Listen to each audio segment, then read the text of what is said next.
ഞാൻ കഴിഞ്ഞ ഇപ്പോൾ എന്തുകൊണ്ടാണ് കോൺഗ്രസ് തോറ്റയിലേക്ക് അതിലേക്കൊന്നും കടക്കാൻ ആഗ്രഹിക്കണില്ല. ഒരു കാര്യം ഞാൻ ഇന്നലെ കേട്ടപ്പോൾ എനിക്ക് മനസ്സിലായി. അതായത് ഞാൻ ഇവിടുത്തെ എല്ലാ കോൺഗ്രസ്സുകാരെയും ഞാൻ കുറ്റം പറയില്ല. നല്ല ആളുകളുണ്ട്, വളരെ നല്ല ആളുകളുണ്ട്. പക്ഷെ അവരുടെ കയ്യിൽ അധികാരങ്ങളില്ല. അധികാരങ്ങൾ ഒരു കോക്കസിൻ്റെ കയ്യിലാണ്. അപ്പം അതുള്ളിടത്തോളം കാലം ഇനി ഇവിടെ കോൺഗ്രസിൻ്റെ കാര്യത്തിൽ ഒരു രക്ഷയില്ല. ആര് വിചാരിച്ചാലും അല്ലെങ്കിൽ ഇവിടുന്ന് കുറച്ച് പേരെ അങ്ങ് ഹെലികോപ്റ്ററിൽ ഇട്ട് തിരിച്ചു വിടാത്ത വിധത്തിലാക്കുക, അല്ലെങ്കിൽ കപ്പൽ കയറ്റി വിടുക. അങ്ങനെയാണെങ്കിൽ മാത്രമേ അവർക്ക് അവർ രക്ഷപ്പെടണമെന്ന് എനിക്കിപ്പോൾ വലിയ ആഗ്രഹമൊന്നുമില്ല കേട്ടോ, ഉള്ള കാര്യം പറയാമല്ലോ. അതാ കാരണം എൻ്റെ പിതാവ് പലരോടും ക്ഷമിക്കുന്ന ഞാൻ അത്ര ഇങ്ങോട്ട് ക്ഷമിക്കാനുള്ളൊരു മനസ്സായിട്ടില്ല. കുറച്ച് കഴിഞ്ഞാൽ എനിക്ക് ആവുമായിരിക്കും. അതുകൊണ്ട് തന്നെ അതിലേക്ക് ഞാൻ കിടക്കുന്നില്ല. എവിടേക്കോ പോസ്റ്ററും ബോർഡൊക്കെ കണ്ടു ഞാൻ. അപ്പോൾ എനിക്ക് ഒരു കാര്യം മനസ്സിലായി, ഇപ്പോഴും ഇവിടെ നല്ല വിവരമുള്ള കോൺഗ്രസ്സുകാരുണ്ട് അതിലേക്ക്. അതുകൊണ്ട് ഞാൻ അതിലേക്കൊന്നും കിടക്കുന്നില്ല. എന്താണെന്ന് വെച്ചാൽ നിങ്ങൾ തന്നെ എല്ലാ കാര്യങ്ങളും അറിയുന്നുണ്ടെന്ന് എനിക്കറിയാം. അപ്പോൾ ഇത്രയും കാര്യങ്ങൾ പറയാനും ഈ വിജയത്തിൽ നിങ്ങളെല്ലാവരും എന്തൊക്കെ പറഞ്ഞാലും വളരെയധികം സപ്പോർട്ട് ചെയ്തിട്ടുണ്ട്. നിങ്ങളുടെ ഒരു സപ്പോർട്ട് ഒരിക്കലും മറക്കില്ല. കാരണം തൃശ്ശൂരുകാർ പൊതുവേ ഉണ്ട്, എടുത്തടിച്ചങ്ങോട്ട് പറഞ്ഞാലും അവരുടെ ഉള്ളിൽ, കാരണം ഞാൻ തൃശ്ശൂരുകാരിയാണ്, എൻ്റെ വളരെയധികം നന്മകളുള്ളൊരു മനുഷ്യന്മാരാണ്. അതുകൊണ്ട് തന്നെയാണ് സുരേഷ് ഗോപിക്ക് ഇവിടെ ജയിക്കാൻ പറ്റിയത്. അത് ഇനിയും ഇപ്പോൾ പറഞ്ഞ എത്രയോ ശതമാനം 6.5% മറ്റാണ് എല്ലാ സ്ഥലത്തും കൂടിയിട്ടുള്ളത്. ബാക്കി എല്ലാവർക്കും കുറയുക ചെയ്തിട്ടുള്ളത്. BJPക്ക് ഓരോ പ്രാവശ്യം വോട്ട് ഷെയർ കൂടുകയാണ് ചെയ്യുന്നത്. അത് ഇനിയും കൂടും. ഇനിയും പല താമരകളും, ഞാൻ അന്ന് പറഞ്ഞു ആദ്യത്തെ താമര എവിടെയെന്ന് ഞാൻ പറഞ്ഞിട്ടുള്ളൂ, ഇനിയും താമരകൾ വിരിയും എന്നാണ് പറഞ്ഞിട്ടുള്ളത്. അപ്പോൾ ചളിയിൽ വിരിഞ്ഞു എന്നൊക്കെ പറഞ്ഞ് കളിയാക്കുന്നുണ്ട്. പക്ഷെ ചളിയിൽ വിരിഞ്ഞാലും ആ ചളി പോലും നമ്മൾ നോക്കുന്ന താമരയുടെ സൗന്ദര്യം കണ്ടിട്ടാണ്. അങ്ങനെ താമരകൾ വിരിയട്ടെ. എല്ലാവരും കുറേ നാളുകൾക്ക് ശേഷം കണ്ടത് ഈ തൃശ്ശൂരിൽ തന്നെ ഞാൻ പത്രസമ്മേളനം ചെയ്തു. എനിക്ക് ഈ നാടിനോടുള്ള അറ്റാച്ച്മെൻറ്റാണ്. എനിക്ക് ഓരോ ദിവസങ്ങളും തൃശ്ശൂരിനെ പറ്റി, ശരിയാണ് കഴിഞ്ഞ ഒരു 4-5 കൊല്ലം എനിക്ക് കുറേ കയ്പുള്ള അനുഭവം ഉണ്ടായി. പക്ഷേ എൻ്റെ മനസ്സിൽ ഇന്നും തങ്ങി നിൽക്കുന്ന അച്ഛനും അമ്മയുടെ കൂടെ സന്തോഷമായിട്ട് ജീവിച്ച ഈ വീടും ഈ പരിസരവും അതൊക്കെ നല്ല ഓർമ്മകളാണ്. അതുകൊണ്ട് തൃശ്ശൂരിൻ്റെ ആളുകൾ നല്ലവരാണ്. ഞാൻ ഇപ്പോഴും പറയും, എനിക്കിവിടെ വന്ന് നിന്നേലോ ഞാൻ ഒരിക്കലും സങ്കടപ്പെടുന്നില്ല. പക്ഷെ കുറച്ച് ആൾക്കാരുണ്ട്, അത് അവരെയാണ് ഇനി ആലോചിക്കേണ്ടത്. എൻ്റെ ബാധ്യതയല്ല ആ പ്രസ്ഥാനത്തിനെ പറ്റി ആലോചിക്കേണ്ടത്. ഇത്ര മാത്രമേ പറയുള്ളൂ. ഓ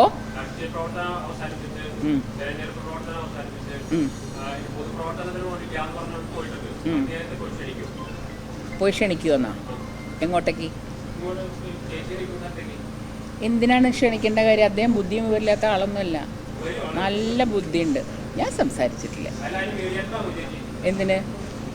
എൻ്റെ ആവശ്യമില്ലല്ലോ. എന്നാൽ എനിക്ക് ഒരാളും മീഡിയേറ്ററായിട്ട് നിന്നിട്ടില്ല. എന്തൊക്കെ പറഞ്ഞാലും എന്ത് ചെയ്യണം എന്നുള്ളൊരു ബുദ്ധിയുള്ള 2 പിള്ളേരാണ് ഏറ്റാണ് കെ കരുണാകരൻ വളർത്തിയിട്ടുള്ളത്. അതുകൊണ്ട് ഇത്തിരി സെൻസ് മുരളിയേട്ടനോട് അതൊന്നും പറഞ്ഞു കൊടുക്കണ്ട. മുരളിയേട്ടൻ വേണ്ടത് ചെയ്യുമ്പോൾ അദ്ദേഹം അത് ചെയ്തോളൂ. അത് ചോദിച്ചിട്ടില്ല. ചോദിക്കാത്ത കാര്യം, അറിയാത്ത കാര്യം ഇല്ല. ഞാൻ ഊഹിച്ചിട്ടേ ഇല്ല. കാരണം ഊഹിക്കാനുള്ള സമയം കിട്ടിയിട്ടില്ല. അതാണ് ഇത്രയല്ലേ ആയിട്ടുള്ളത്.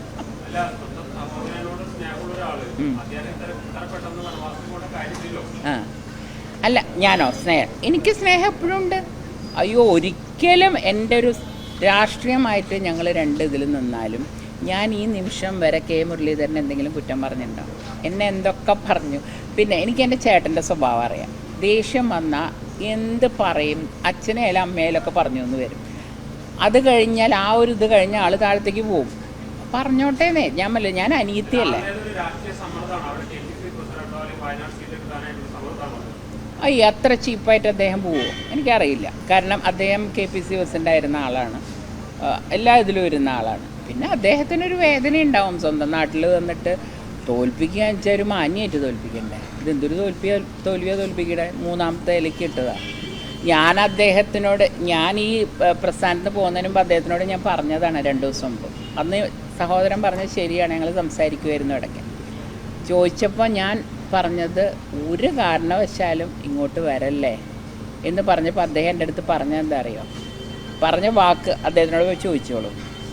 നമ്മുടെ അച്ഛനും അമ്മയും അവിടെ കിടക്കുന്നുണ്ട്, ആ അച്ഛനമ്മേനും കൂടി ഇവിടുന്ന് എടുത്തുകൊണ്ട് പോയാലോ ഞാൻ എന്ന് ആലോചിക്കണു എന്ന് പറഞ്ഞ ആൾ തൃശ്ശൂർ അദ്ദേഹത്തിന് ആരാണ് കുഴിയിൽ കൊണ്ട് ചാടിച്ചതെന്ന് അദ്ദേഹമാണ് പറയേണ്ടത്, ഞാനല്ല. കാരണം അത് കണ്ട് ഞാൻ സംസാരിച്ചിട്ടില്ല.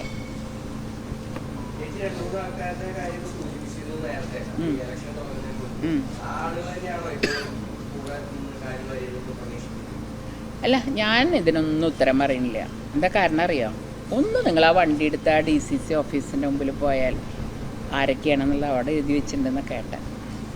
ഞാനല്ലല്ലോ പറഞ്ഞു, കോൺഗ്രസ്സുകാരന്നെ ചെയ്തതാണ്, ഞാനല്ല ചെയ്തത്. ഞാനൊന്നും അറിഞ്ഞിട്ടുമില്ല. ആയിരിക്കുമല്ലോ. കാരണം ഞാൻ പറഞ്ഞല്ലോ, ഇവിടുത്തെ എല്ലാ കോൺഗ്രസ്സുകാരൊന്നും മോശമെന്ന് ഞാൻ പറയില്ല. നല്ല ആളുകളുണ്ട്, സ്നേഹിക്കുന്ന ആളുകളുണ്ട്. പക്ഷേ ഒരു വിഭാഗത്തിൻ്റെ കയ്യിലാണ് ഇപ്പം അധികാരം. അവരാണ് തീരുമാനിക്കുന്നത് ആരിവിടെ വരണം, ആര് ജയിക്കണം, എങ്ങനെ ഞങ്ങൾ പ്രവർത്തിക്കണം എന്നൊക്കെ തീരുമാനിക്കണം അവരാണ്. അതെ. ഏതാ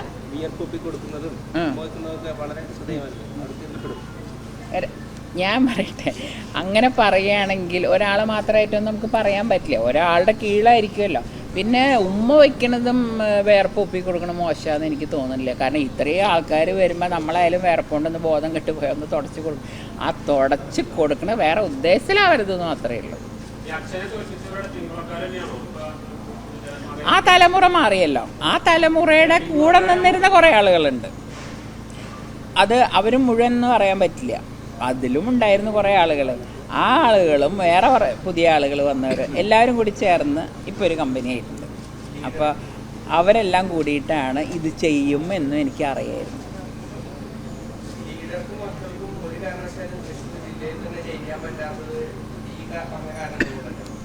അങ്ങനെ പറയാൻ പറ്റില്ല.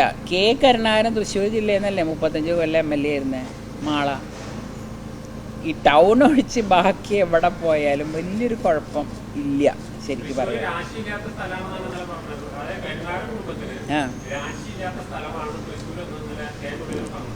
അല്ല അല്ല അങ്ങനെ പറയാൻ പറ്റില്ല. കാരണം എന്താ അറിയോ, അദ്ദേഹത്തിൻ്റെ ഇന്നലത്തെ വിഷമം നമുക്ക് മനസ്സിലാക്കാം.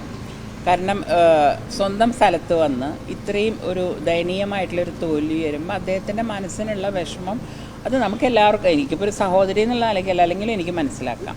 പക്ഷേ അദ്ദേഹം മറ്റേ ഈ പറഞ്ഞ മാതിരി രാശിയില്ലാത്ത സ്ഥലം എന്ന് എനിക്ക് ഒരിക്കലും തൃശ്ശൂരിനെ പറ്റി തോന്നിയിട്ടില്ല. ആണ്, അത് ശരിയാണ്. പക്ഷേ അത് രാശിയില്ലാത്തത് തൃശ്ശൂരിനല്ല, തൃശ്ശൂരത്തെ കുറേ ആളുകളുണ്ട്. അവരുള്ളിടത്തോളം കാലം തൃശ്ശൂർ രാശിക്ക് ബുദ്ധിമുട്ടായിരിക്കും.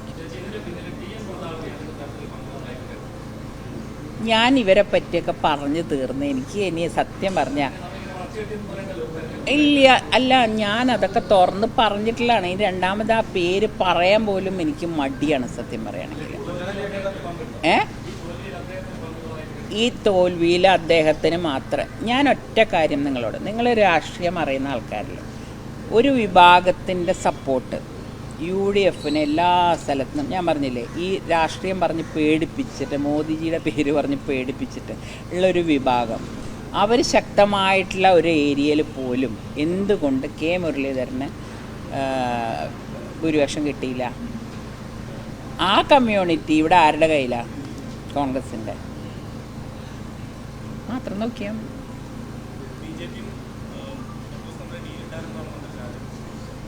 അത് പിന്നെ എന്തും പറയാലോ. അത് ഞാൻ ചോദിക്കട്ടെ, കഴിഞ്ഞ പ്രാവശ്യം രാജാജിക്ക് കിട്ടി അതേ വോട്ട് തന്നെ കിട്ടിയിട്ടില്ലേ പ്രാവശ്യം സുനിൽകുമാറിന്? ഏകദേശം ഉണ്ട്. പിന്നെ എവിടെ വോട്ട് ചെയ്യാനാ, എവിടെ വോട്ട് മറക്കാനാ? കാരണം ഈ ഒരു, അതായത് എല്ലായ്പ്പോഴും ജയിക്കുമ്പോൾ നമ്മൾ പറയുന്ന ഒരു കാര്യമാണ് അന്തർധാര, വോട്ട് മറിച്ചു. അങ്ങനെ ഒരു സംഭവം ഉണ്ടായിട്ടില്ല എന്ന് എനിക്ക് വോട്ടിംഗ് പാറ്റേൺ കണ്ടപ്പോഴാണ് എനിക്ക് മനസ്സിലായത്. ഇത് കിട്ടിയിട്ടുള്ളത് BJPക്കും മോദിക്കും സുരേഷ് ഗോപിക്കും കിട്ടിയ വോട്ടാണ് തൃശ്ശൂർ. ഇത് തന്നെ ചന്ദ്രശേഖരന് കിട്ടി, രാജീവ് ചന്ദ്രശേഖരൻ കിട്ടി. പിന്നെ സുരേഷ് ഗോപി എന്ന് പറഞ്ഞൊരു വ്യക്തി, ഞാൻ കുട്ടിക്കാലം വളരെ കാലം മുമ്പ് അറിയുന്ന ഒരാളാണ്. വളരെ ഒരു നിഷ്കളങ്കനായിട്ട് അദ്ദേഹം ഇപ്പോഴും രാഷ്ട്രീയം എന്ന് പറഞ്ഞാൽ അദ്ദേഹത്തിനെ സംബന്ധിച്ചിടത്തോളം എന്താ പറയുക, ജനങ്ങൾക്ക് ഉപകാരം ചെയ്യുക. ഞാൻ ഒരു മീറ്റിങ്ങിൽ ഞാൻ പ്രസംഗിച്ചപ്പോൾ പറഞ്ഞു, 1000 ഉറുപ്പ്യ കൊണ്ട് ഇറങ്ങിയാൽ ആരെങ്കിലും സങ്കടം പറഞ്ഞാൽ ആ 1000 ഉറുപ്പ്യ എടുത്ത് കൊടുക്കും എന്ന് ഭാര്യ പണ്ട് എൻ്റെ അടുത്ത് പറഞ്ഞിട്ടുണ്ട്. പിന്നെ ആൾക്കാരോട് ഇരന്നിട്ടാണ് വീട്ടിലേക്ക് പോകുക. അങ്ങനെ ഒരു മനുഷ്യനാണ്. അപ്പം അദ്ദേഹത്തിൻ്റെ ആ ഒരു ആദ്യം ജനങ്ങൾ തിരിച്ചറിഞ്ഞില്ല, പക്ഷേ ഇപ്പോൾ ജനങ്ങൾ തിരിച്ചറിഞ്ഞു അദ്ദേഹത്തിന്. അങ്ങനെ വോട്ട് ചെയ്തതാണ് അദ്ദേഹത്തിന്. പിന്നെ 10 കൊല്ലം എന്തൊക്കെയാണ് അദ്ദേഹത്തെ ട്രോൾ ചെയ്യുന്നത് എല്ലാവരും കൂടിയിട്ട്. തുറന്ന ഇദ്ദേഹത്തിനെ പറ്റി കളിയാക്കൽ, ഇദ്ദേഹത്തിൻ്റെ ഡാൻസ് കാണിക്കൽ, അത് കാണിക്കൽ. പിന്നെ അദ്ദേഹത്തിൻ്റെ ജോലി സിനിമാഭിനയമാണ്. അപ്പോൾ കുറച്ച് ഡാൻസൊക്കെ കളിച്ചു, നമുക്കും കളിക്കണം എന്നൊക്കെ നമ്മുടെ മനസ്സിലാഗ്രഹം ഉണ്ടാവും. പക്ഷെ നമ്മൾ ജനങ്ങളെ പേടിച്ചിട്ട് നമ്മളതിൽ സ്റ്റൈൽ പിടിച്ച് നിൽക്കുന്നേ ഉള്ളൂ. അദ്ദേഹത്തിന് അതില്ല. അതാണ് അദ്ദേഹം നമ്മളൊക്കെ തമ്മിലുള്ളൊരു വ്യത്യാസം. അപ്പോൾ അദ്ദേഹത്തിന് എന്നിട്ട് 10 കൊല്ലം അദ്ദേഹം ക്ഷമിച്ച് എല്ലാ ചീത്തകളും കേട്ട് എല്ലാ വിഷമങ്ങളും സഹിച്ച് ഇവിടെ നിന്നതിന് ജനങ്ങൾ ഇപ്പോൾ കൊടുത്ത സമ്മാനം എന്ന് പറയുമ്പോൾ ഒരു പൂ ചോദിച്ചപ്പോൾ ഒരു പൂക്കാലം കൊടുത്ത മാതിരിയാണ്. ഒരു പൂ എന്താ പറയുക, അതേ രീതിയിലാണ് ഇപ്പോൾ അദ്ദേഹത്തിനെ ജനങ്ങളെ ജയിപ്പിച്ചുള്ളത്. അതിന് തൃശ്ശൂരുകാരോട് എത്ര നന്ദി പറഞ്ഞാലും, കാരണം അതിൽ എപ്പോഴും തൃശ്ശൂരുകാരെ കുറ്റം, ഞാൻ ഒരിക്കലും തൃശ്ശൂർ ആളുകളെ കുറ്റം പറയില്ല. കാരണം എനിക്ക് കിട്ടിയ വോട്ടുകളിൽ ഞാൻ വെറും 900 വോട്ടിന് വരെ തോറ്റ, അത് മുഴുവൻ ഇവിടുത്തെ ആൾക്കാർ വോട്ട് ചെയ്തിട്ട് എനിക്ക് കിട്ടിയിട്ടുള്ളത്. അത് തൃശ്ശൂരത്തെ ആളുകളെ ഞാൻ ജനിച്ച് വളർന്ന സ്ഥലമാണ്, ഒരിക്കലും പറയില്ല ഞാൻ.